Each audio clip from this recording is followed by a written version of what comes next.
Assalamualaikum warahmatullahi wabarakatuh. Masih di kelas transfer panas jurusan Teknik Pertanian Universitas Lampung. Ya, pada pertemuan kali ini kita akan membahas mengenai konsep perpindahan panas. Ya, sebagian besar proses atau sistem rekayasa tidak berada dalam keadaan keseimbangan. Perpindahan panas merupakan ilmu yang sangat penting untuk menyelesaikan persoalan pada berbagai proses tersebut. Perpindahan panas berbeda dengan termodinamika yang membahas sistem dalam keseimbangan. Di dalam mata kuliah ini, dimensi dan satuan dibahas lebih detail karena pengalaman menunjukkan bahwa nggak mudah ya bagi mahasiswa untuk bekerja dengan satuan yang beragam. Nah, pada bab ini, mekanisme perpindahan panas diberikan sekedar pengantar karena setiap model dari perpindahan atau laju aliran panas akan dibahas secara detail di bagian-bagian selanjutnya.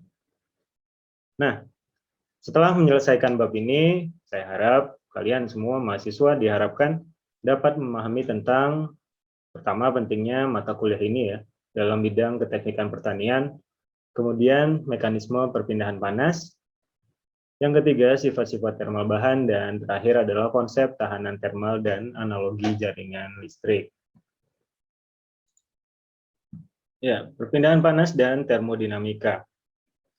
Perpindahan panas memainkan peranan yang penting dalam berbagai persoalan perancangan di bidang keteknikan, seperti teknik kimia, teknik sipil, teknik metalurgi, mekanika, dan di bidang kita sendiri yaitu teknik pertanian.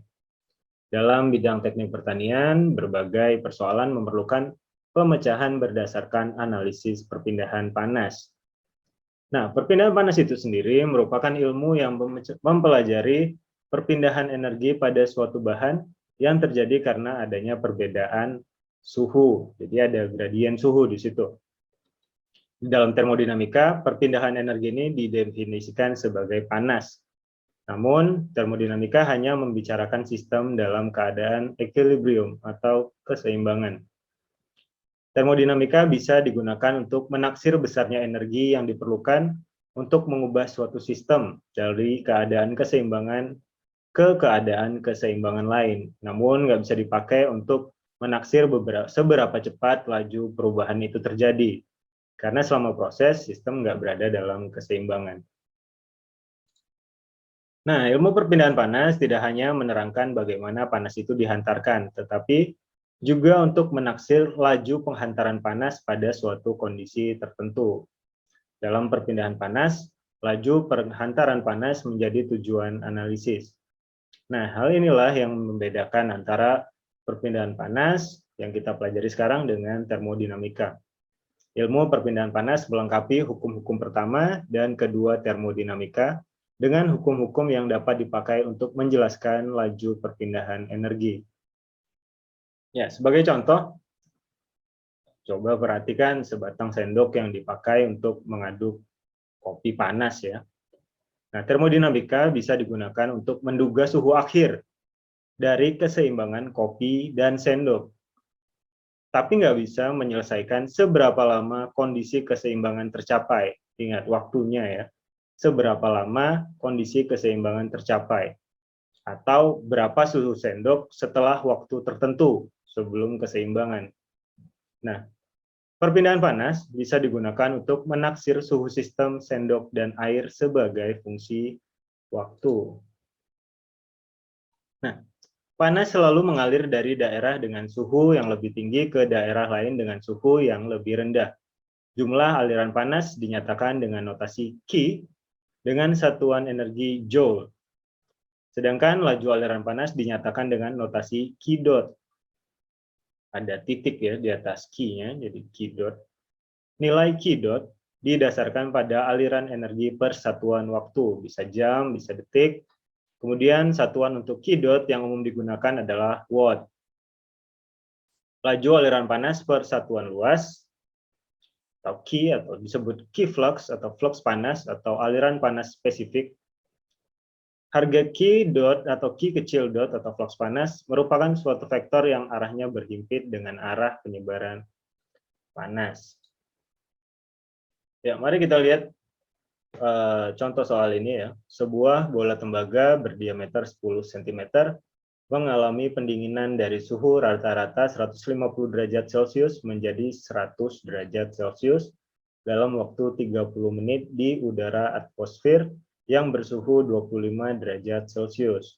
Tentukan pertama jumlah panas total yang dipindahkan dari bola tembaga. Kemudian kedua, laju perpindahan panas dari bola dan flux panas rata-rata. Kita akan coba menyelesaikan ya permasalahan ini. Ya, dari soal diketahui bahwa sebuah bola tembaga berdiameter 10 cm, tulis saja di sini, 10 cm. Kemudian mengalami pendinginan dari suhu rata-rata 150 derajat Celcius ke 100 derajat Celcius. Kita tulis saja situ T1, 150 derajat Celcius, kemudian T2, 100 derajat Celcius. Ya. Dalam waktu 30 menit di atmosfer yang bersuhu 25 derajat Celcius.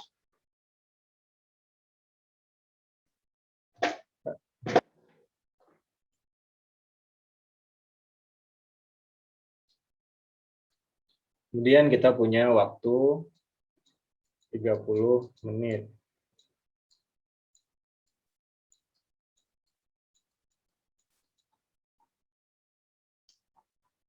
Yang ditanyakan adalah jumlah panas total yang dipindahkan dari bola tembaga, kemudian laju perpindahan panas dari bola dan flux panas rata-rata.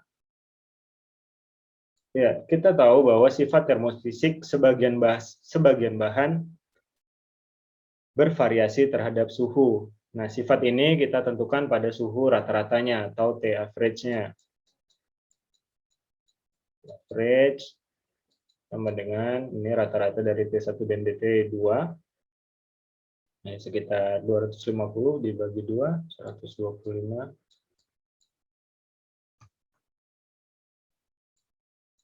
Derajat Celcius.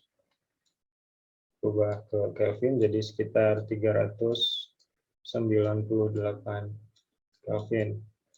Nah, pada suhu 398 sampai ke 400 Kelvin, tembaga memiliki panas jenis atau CP sebesar 0,393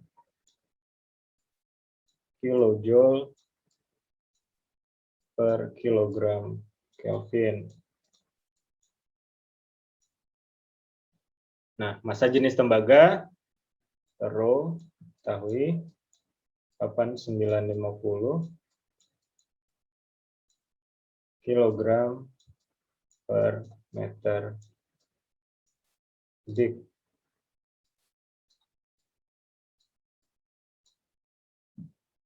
Ya, nilai-nilai ini kita gunakan dan dianggap konstan di dalam sistem. Kemudian, dengan memperhatikan bahwa perpindahan panas merupakan satu-satunya interaksi energi, maka jumlah energi yang dipindahkan dari bola tembaga haruslah sama dengan penurunan jumlah kandungan energi internal bola tembaga. Kita dapat menuliskan persamaan Q sama dengan MCP delta T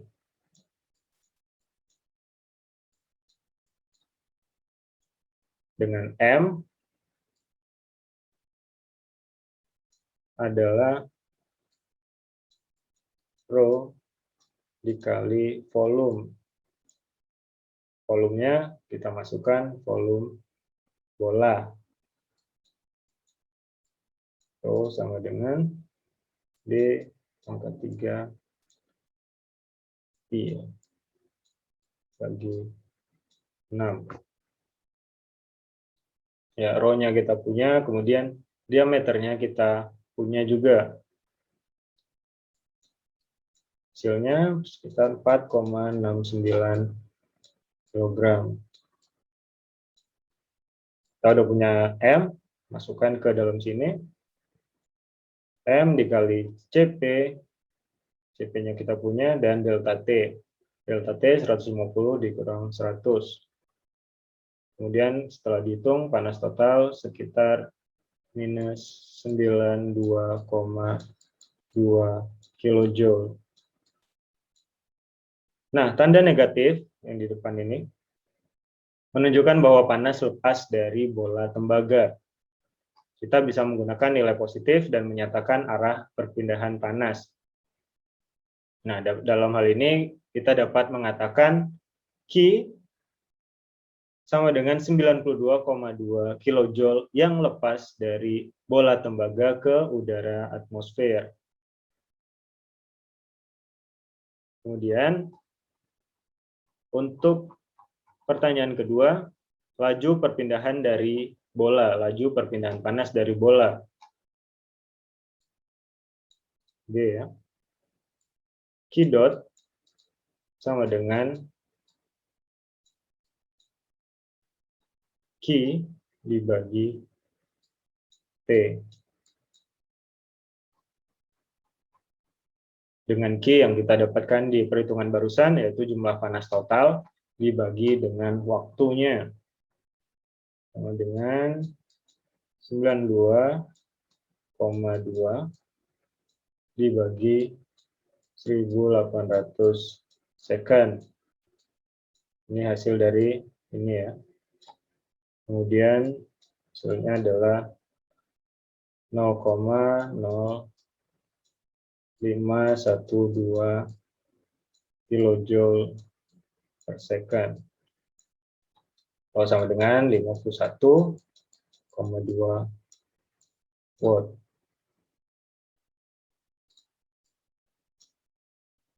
Kemudian pertanyaan selanjutnya adalah flux panas ya. Flux panas merupakan laju perpindahan panas per satuan luas permukaan Q sama dengan laju aliran panas dibagi dengan luas permukaan. Ini kita punya angkanya, yang ini. Kemudian A-nya adalah I D kuadrat. Ya, tinggal dihitung. Hasilnya 1631 watt per meter kuadrat.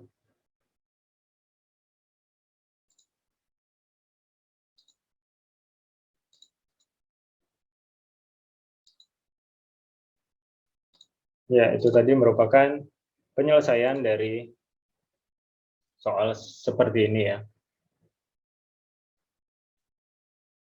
Kemudian kita lanjutkan. Mekanisme perpindahan panas ada 3. Ada konduksi, konveksi, dan radiasi yang sudah sering kalian temukan ya di bangku SMP, di bangku SMA. Udah ada konduksi, ada konveksi, di situ ada radiasi.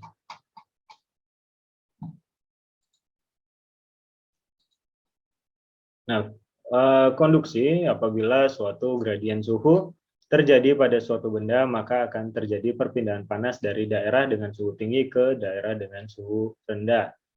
Kita dapat mengatakan bahwa energi dipindahkan secara konduksi. Kemudian, bila suatu benda padat berhubungan atau kontak dengan fluida yang berbeda suhu, akan terjadi perpindahan panas secara konveksi dari benda bersuhu tinggi ke fluida bersuhu rendah atau sebaliknya ya.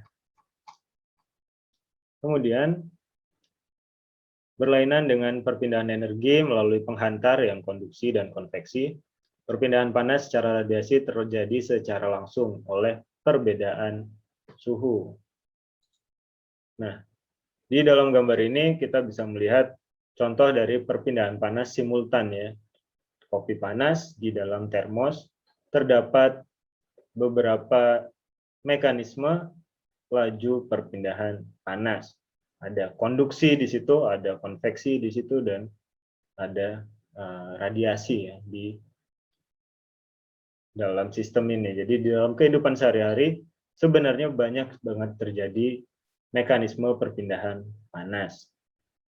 Tinggal disadari aja panas mengalir melalui apa, apakah itu benda padat, apakah fluida, atau tanpa melewati sebuah penghantar. Ya, sifat termal bahan pertama ada konduktivitas panas, kapasitas panas, dan difusitas panas. Untuk sifat termal bahan ini, ya silakan ya kalian mencari atau membaca mengenai hal-hal yang menyangkut ketiga hal termal bahan ini.